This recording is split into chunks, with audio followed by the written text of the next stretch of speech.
ಎಲ್ಲರಿಗೂ ನಮಸ್ಕಾರ. Super ma'am Aruna Kannada ಚಾನಲ್ಗೆ ಸ್ವಾಗತ. ಇವತ್ತು ನನ್ನ ದೊಡ್ಡ ಮಗಳು ವಿದ್ಯಾಶ್ರೀ, ನನ್ನ ಮೊಮ್ಮಗಳು ಕುಶಲ ಮತ್ತು ಅಳಿಯನಾದ ಮಹೇಶ್ ತಮ್ಮನಿಗೆ ನಾನು ಅಧಿಕ ಮಾಸದ ವಾಯನನ ಕೊಟ್ಟಿದ್ದೀನಿ. ಅದು ಏನೇನು ಕೊಟ್ಟಿದ್ದೀನಿ, ಹೇಗೆ ಕೊಟ್ಟಿದ್ದೀನಿ ಅನ್ನೋದು ಇವತ್ತಿನ ವಿಡಿಯೋದಲ್ಲಿ ನಿಮ್ಮ ಜೊತೆ ಶೇರ್ ಮಾಡ್ಕೊತೀನಿ. ಈಗ ಅಧಿಕ ಮಾಸ ಇರೋದ್ರಿಂದ ಎಲ್ಲ ಹೂಗಳನ್ನು ತರಿಸಿದ್ನೆಲ್ಲ. ಹಾಗೆ ಬಿಡಿ ಮಲ್ಲಿಗೆ ಹೂವು ಕೂಡ ಮನೆ ಮುಂದೆನೇ ಮಾರಕ್ಕೆ ಬಂದಿತ್ತು. ಇಲ್ಲಿ ಬಿಡಿ ಹೂವು ತುಂಬಾ ರೇಟ್ ಕಡಿಮೆ, 20 ರೂಪಾಯಿ 100 ಗ್ರಾಮು, 30 ರೂಪಾಯಿ 100 ಗ್ರಾಮ್ ಅಷ್ಟೇ. 100 ಗ್ರಾಮ್ ಅಂದರೆ ಒಂದು 10-15 ಮೊಳ ಆಗ್ತವ. ಹಾಗಾಗಿ ಹೂಗಳನ್ನು ಕಟ್ಟಿ ಇಡ್ತಾ ಇದ್ದೀನಿ. ಡ್ರೆಸ್ಸಾಗಂತೂ ಹೇಗೂ ಹೂವು ಇಟ್ಕೊಳ್ಳಲ್ಲ, ಸ್ಯಾರಿ ಮೇಲಾದರೂ ಹೂವು ಇಟ್ಕೊತಾರೆ ಅಂತೇಳಿ ಆಕೆಗೆ 2 ಮೊಳ, ನಮ್ಮ ಕುಶಲಾಗ ಒಂದು 2 ಮೊಳ ಹೂವನ್ನು ಕಟ್ಟಿಟ್ಟಿದ್ದೀನಿ. ಉಳಿದು ಹಾಗೆ ಎತ್ತಿಟ್ಟಿದ್ದೀನಿ. ಹಾಗೆ ಡೆಕೋರೇಷನ್ಗಾಗಿ ಸ್ವಲ್ಪ ಗುಲಾಬಿ ಹೂವು ಕೂಡ ತರಿಸಿದ್ದೆ. 3 ಇಯರ್ಸ್ ಬ್ಯಾಕ್ ಏನು ಅಧಿಕ ಮಾಸ ಬಂದಿತ್ತಲ್ಲ, ಅವತ್ತು ಇನ್ನೂ ತುಂಬ ಚೆನ್ನಾಗಿ ಡೆಕೋರೇಷನ್ ಮಾಡಿದ್ವಿ ಹೊರಗಡೆ ಎಲ್ಲ. ಇವಾಗ ಅಷ್ಟು ಟೈಮ್ ಇರಲಿಲ್ಲ. ಟೈಮ್ ಇರಲ್ಲ ಅನ್ನೋದಕ್ಕಿಂತ ಸೆಕೆನೇ ಜಾಸ್ತಿ, ಅಷ್ಟು ಉಮ್ರ ಇಲ್ಲಿ. ಹಾಗಾಗಿ ಪದ್ಧತಿ ಏನೇನಿದೆನೋ ಅಷ್ಟೇ ಮಾಡೋಣ, ಡೆಕೋರೇಷನ್ ಇಲ್ಲೇ ಕರೆಯಲ್ಲ ಬಿಡು ಅಂತೇಳಿ ನಾವು ಅಷ್ಟೇ ರೆಡಿಯಾಗಿ ಎಲ್ಲನೂ ರೆಡಿ ಮಾಡಿ ಇಟ್ಟಿದ್ದೀನಿ. ಇವತ್ತು 5 ರೀತಿಯ ಹಣ್ಣುಗಳನ್ನು ಕೊಟ್ಟಿದ್ದೀನಿ. ಹಾಗೆ ಒಂದು ಸ್ವೀಟು ಉಂಡೆಗಳನ್ನು ಕೊಟ್ಟಿದ್ದೀನಿ. ನಮ್ಮ ಕುಶಲಾಗೆ ಎಲ್ಲ ಅಲಂಕಾರಿಕ ಸಾಮಾನುಗಳು, ಅವಳಿಗೊಂದು ಡ್ರೆಸ್ಸು ಕೊಟ್ಟಿದ್ದೀನಿ.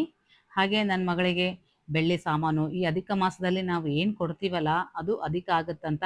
ಹಾಗಾಗಿ ಬೆಳ್ಳಿ, ಬಂಗಾರ, ಉಂಗುರ, ಕಾಲುಂಗುರ, ಒಂದು ಬೆಳ್ಳಿದು ಎಲೆ ಅಡಿಕೆ, ಹಾಗೆ ಲಕ್ಷ್ಮೀ ಪೂಜೆ ಮಾಡಿಸಿದಾಗ ಏರ್ಸಾಕ ಬರ್ತಾವಂತೇಳಿ ಬೆಳ್ಳಿದು ಕಮಲದ ಹೂ, ಹಾಗೆ ಬೆಳ್ಳಿ ಹೂ ಬಿಲ್ಪತ್ರೆ ಅವು ಕೂಡ ತಂದಿದ್ದೀನಿ. ನಮ್ಮ ಕುಶಲಾಗಿ ಏನೇನು ಇಟ್ಟಿನಂದರೆ ಅದು ಪಾರಾಣಿ, ಮೆಹಂದಿ ಥರ ಹಚ್ಚೋದಕ್ಕೆ, ಮುತ್ತು ಹವಳ ಕೊಡ್ಬೇಕಂತಾರಲ್ಲ, ಹಾಗಾಗಿ ನಮ್ಮ ಉತ್ತಮಿಗೆ ಏನೇನು ಸರ ತಂದಿನೋ ಅವೆಲ್ಲ ಇವಳಿಗೂ ಕೂಡ ಇಟ್ಟಿದ್ದೀನಿ. ಈಗ ನಾನು ತೋರಿಸ್ತಾ ಇರೋದು ಬೆಳ್ಳಿ ತೋರಣ. ಈಗ ಇಬ್ಬರು ಮಕ್ಕಳು ಸಿಟಿಲೇ ಇರೋದ್ರಿಂದ ನಾವೇನಾದರೂ ಹಬ್ಬ ಹರಿದಿನಗಳು ಪೂಜೆ ಮಾಡಿದಾಗ ಮಾವಿನ ಎಲೆ ತೋರಣ ಕಟ್ತೀವಲ್ಲ, ಇಲ್ಲಿ ದೊಡ್ಡ ದೊಡ್ಡ ಹಬ್ಬಕ್ಕಷ್ಟೇ ಸಿಗ್ತದ, ಒಂದೊಂದು ಸಲ ಸಿಗೋದೇ ಇಲ್ಲ. ಹಾಗಾಗಿ ನಾವು ಪೂಜೆ ಮಾಡಿದಾಗ ಬೆಳ್ಳಿ ತೋರಣ ಕಟ್ಟಿದರೆ ನೋಡೋದಕ್ಕೂ ಕೂಡ ಚೆನ್ನಾಗಿ ಕಾಣಿಸ್ತದ. ಹಾಗೆ ತೋರಣ ಹಾಕಿದ್ದೀವಿ ಅನ್ನೋ ಒಂದು ಫೀಲ್ ಕೂಡ ಇರುತ್ತೆ. ನಮ್ಮ ಕುಶಲ್ ನೋಡಿ ಎಷ್ಟೇ ಆ್ಯಕ್ಷನ್ ಮಾಡ್ತಾ ಇದ್ದಾಳೆ, ಅಷ್ಟು ಆ್ಯಕ್ಷನ್ ಮಾಡ್ತಾ ಇದ್ದಾಳೆ ಅವಳು. ಬೇರೆ ಬಳೆ ಹಾಕೋ ಅಂದರೆ ಹಾಕ್ಕೊಳ್ತಾ ಇಲ್ಲ. ಅಲ್ಲಿ ಇಟ್ಟಿದ್ದೀನಲ್ಲ ಅವೇ ಹಾಕು, ಹೇಗೂ 2-3 ಅದಾವಲ್ಲ, ಇದೊಂದು ಹಾಕು ಅಂತ. ಅದೇನು ಸ್ಪೆಷಲ್ ಅಂದರೆ ಅವಳು ಯಾವಾಗಲೂ ನನ್ನ ಕೈಯಲ್ಲಿ ಇರ್ತಾವಲ್ಲ ಕಂಕಣ, ಅದು ನೋಡಿ ಅವು ಬೇಕು ನನಗೆ ಅಂತಿದ್ಲು. ನಾನು ಅವ್ರ ಊರು ಜಾತ್ರೆಗೆ ಹೋದಾಗ ಆ ಥರ ಬಳೆ ಅಲ್ಲಿದ್ದವು. ಅವಳಿಗೆ ಹೇಗೂ ಅಧಿಕ ಮಾಸಕ್ಕೆ ಕೊಟ್ರಾಯ್ತು ಅಂತೇಳಿ ತೊಗೊಂಡಿದ್ದೆ. ನಾನು ನೀನು ಸೇಮು ಹಿಂಗೆ ಇಡೀ ಫೋಟೋ ತೆಗಿ ಅಂತೇಳಿ ಫೋಟೋ ಕೂಡ ತೆಗೆಸ್ಕೊಂಡಿದ್ದಾಳೆ. ಆ್ಯಕ್ಚುಲ್ ನಾವು ಇವತ್ತೇ ಬಾಗಿನ ಕೊಡಬೇಕು ಅಂತ ಅಂದ್ಕೊಂಡಿರಲಿಲ್ಲ. ಇವತ್ತು ಕಪಿಲ ತೀರ್ಥಮ್ಗೆ ಹೋಗಿ ಸ್ನಾನ ಮಾಡೋಣ ಅಂತ ಅಂದ್ಕೊಂಡು ಸ್ನಾನಕ್ಕೆ ಹೋದ್ವಿ. ಬಟ್ ಅಲ್ಲಿ ನಡೆದಿದ್ದೇ ಬೇರೆ. ಅದೇನು ಅಂತ ನಾನು ಮುಂದಿನ ವಿಡಿಯೋದಲ್ಲಿ ನಿಮಗೆ ತಿಳಿಸ್ತೀನಿ. ಇನ್ನು ರಿಟರ್ನ್ ಬರುವಾಗ ಫ್ರೆಶ್ ಆಗಿ ಹಣ್ಣುಗಳನ್ನು ಹಾಕಿದ್ರು. ಹಣ್ಣು ನೋಡಿ ನಡಿ ಇವತ್ತೇ ವಾಯಿನ ಕೊಡೋಣ, ಬಂದೀವಿ ತೊಗೊಂಡು ಹೋಗೋಣ ಅಂತ 5 ರೀತಿಯ ಹಣ್ಣುಗಳನ್ನು ತೊಗೊಂಡ್ವಿ. ಸ್ವೀಟ್ ಏನು ಮನೇಲಿ ಮಾಡಿರಲಿಲ್ಲಲ್ಲ, ಹಾಗಾಗಿ ಸ್ವೀಟ್ ಕೂಡ ಲಾಡು ರೆಡಿಮೇಡ್ ತೊಗೊಂಡು ಬಂದ್ವಿ. ನಾವು ಏನೇ ವಾಯಿನ ಕೊಟ್ಟರು ಕೂಡ ಅದು 33ರ ಸಂಖ್ಯೆಯಲ್ಲಿರಬೇಕು. ಹಾಗಾಗಿ ನಾನು ಎಲ್ಲ 33 ಜೋಡಿಸಿಟ್ಕೊಂಡಿದ್ದೀನಿ. ಬಟ್ಟೆಗಳಾದರೆ ನಾನು ಮುಂಚೆನೇ ತರಿಸಿಟ್ಟಿದ್ದೆ. ಈಗ ಮಹೇಶ್ಗೆ ಕುಂಕುಮ ಹಚ್ಚಿ ಬಟ್ಟೆಗಳನ್ನು ಕೊಡ್ತಾ ಇದ್ದೀನಿ. ಹಾಗೆ 33 ಮಾವಿನ ಹಣ್ಣುಗಳನ್ನು ಕೂಡ ಕೊಡ್ತಾ ಇದ್ದೀನಿ. ಹಾಗೆ 33 ಸ್ವೀಟ್ಗಳನ್ನು ಕೂಡ ಕೊಡ್ತಾ ಇದ್ದೀನಿ. ಹಾಗೆ ಬೆಳ್ಳಿ ಕೂಡ ಕೊಡಬೇಕಲ್ಲ ಅಂತೇಳಿ ತೋರಣನ ಕೊಟ್ಟಿದ್ದೀನಿ.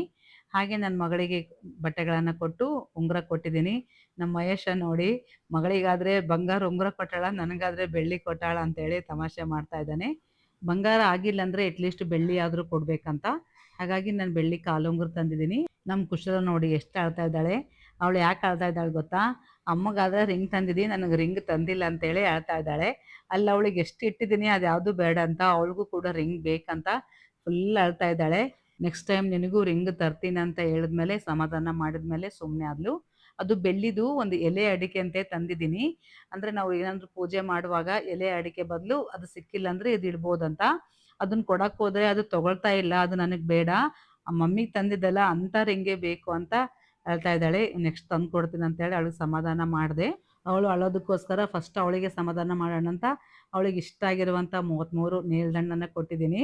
ಅವಾಗ ಅವಳು ಫುಲ್ ಖುಷಿ ಆದ್ಲು. ಸ್ವಲ್ಪ ಮೈಂಡ್ ಡೈವರ್ಟ್ ಆಯಿತು. ಅವಳಿಗೂ ಕೂಡ ತುಂಬ ಸಾಮಾನುಗಳನ್ನು ತಂದಿದ್ದೀನಿ. ನಾವು ಜಾತ್ರೆಗೆ ಹೋದಾಗ ಅಲ್ಲಿ ಆಲ್ಮೋಸ್ಟ್ ಸ್ವಲ್ಪ ತಂದಿದ್ದೆ, ಇನ್ನು ಯಾವ್ಯಾವ ಇದ್ದಿಲ್ಲ ಅವು ಇಲ್ಲೇ ತೊಗೊಂಡು ಬಂದೆ ಹೋಗಿ. ಈಗ ಅವೆಲ್ಲ ನೋಡಿದ್ರೆ ಸ್ವಲ್ಪ ಖುಷಿ ಆಗ್ಬೋದು ಅಂತ ಇದು ನೋಡಿ ಅವಳಿಗೊಂದು ನೆಕ್ಲೆಸ್ ತಂದಿದ್ದೀನಿ. ಹಾಗೆ ಹೇರ್ ಬ್ಯಾಂಡ್ ತಂದಿದ್ದೀನಿ. ಮತ್ತು ಅವಳಿಗೆ ರಬ್ಬರ್ ಬ್ಯಾಂಡ್ಗಳು ಸಿಗ್ತಾವ. ಇದು ಸ್ಮೆಲ್ ಬರ್ತದೆ, ಮಲ್ಲಿಗೆ ಹೂವು ಹಾಕಿದಾಗೆ ಇರುತ್ತೆ, ಸ್ಮೆಲ್ ಇರುತ್ತೆ. ಅದನ್ನು ಕೂಡ ತಂದಿದ್ದೀನಿ. ಹಾಗೆ ಅವಳಿಗೆ ಸರಗಳು, ಅವಳಿಗೆ ಏನೇನು ಬೇಕಲ್ಲ ಅಲಂಕಾರಿಕ ಸಾಮಾನುಗಳು ಅವೆಲ್ಲನೂ ಅವ್ರ ಜಾತ್ರೆಗೆ ಸುತ್ತ ತಂದಿದ್ದೆ, ಇನ್ನು ಸ್ವಲ್ಪ ಈ ಕಡೆ ಹೊರಗಡೆ ತಂದಿದ್ದೀನಿ. ಅವೆಲ್ಲ ನೋಡಿ ಸ್ವಲ್ಪ ಡೈವರ್ಟ್ ಆದ್ಲು, ಸುಮ್ಮನೆ ಆದ್ಲು. ಅದಕ್ಕೆ ಫಸ್ಟ್ ನನ್ನ ಮಗಳದ್ದು ಅರ್ಧಕ್ಕೆ ಸ್ಟಾಪ್ ಮಾಡಿ ಫಸ್ಟ್ ಅವಳಿಗೆ ಕೊಡ್ತಾ ಇದ್ದೀನಿ. ಅವಳಿಗಾಗಿ ಒಂದು ಡ್ರೆಸ್ ಕೂಡ ತಂದಿದೆ.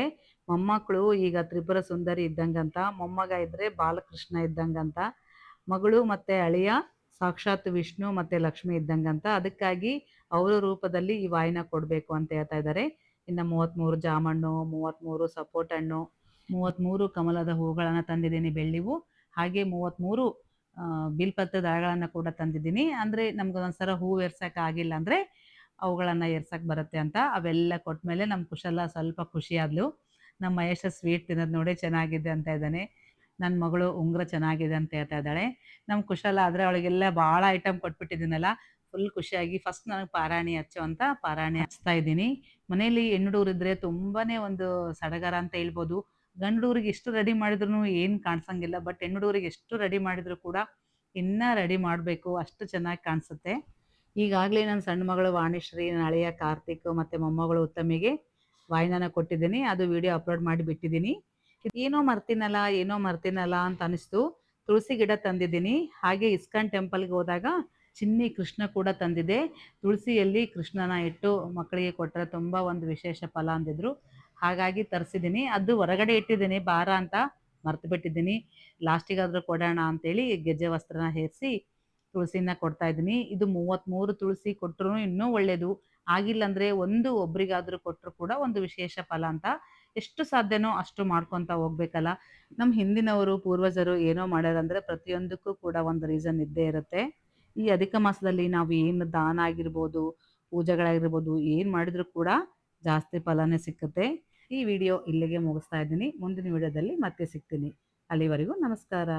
Thank you.